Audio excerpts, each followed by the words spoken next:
Christ Triumphant, a devotional of Ellen G. White, March 28. Goodness is true greatness. Genesis 39, verses 3 and 4. And his master saw that the Lord was with him, and Joseph found grace in his sight, and he served him, and he made him overseer over his house, and all that he had he put into his hand. God can make the humblest followers of Christ more precious than fine gold, even than the golden wedge of Ophir, if they yield themselves to his transforming hand. They should be determined to make the noblest use of every faculty and opportunity.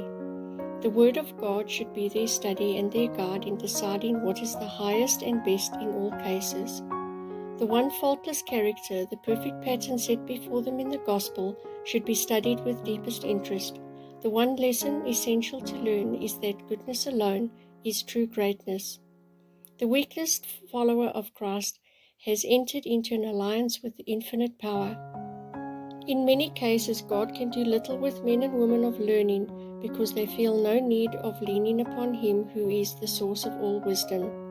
If you trust in your own strength and wisdom, you will surely fail. God calls for complete and entire consecration, and anything short of this He will not accept. The more difficult your position, the more you need Jesus. The love and fear of God kept Joseph pure and untarnished in the king's court. It is impossible to stand upon a lofty height without danger.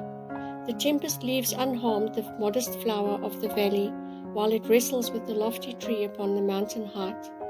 There are many people whom God could have used in poverty. He could have made them useful there and crowned them with glory there hereafter, but prosperity ruined them. They were dragged down into the pit because they forgot to be humble, forgot that God was their strength, and became independent and self-sufficient. Joseph bore the test of character in adversity, and the gold was undimmed by prosperity. He showed the same sacred regard for God's will when he stood next to the throne as when in the prisoner's cell. Joseph carried his religion everywhere, and this was the secret of his unwavering fidelity. As a representative of Christ, you must have the all-pervading power of godliness. You must be hid in Jesus. You are not safe unless you hold the hand of Christ. You must guard against everything like presumption and cherish that spirit that would rather suffer than sin. No victory you can gain will be so precious as that gained over self. Selfish ambition, desire for supremacy, will die when Christ takes possession of their affections.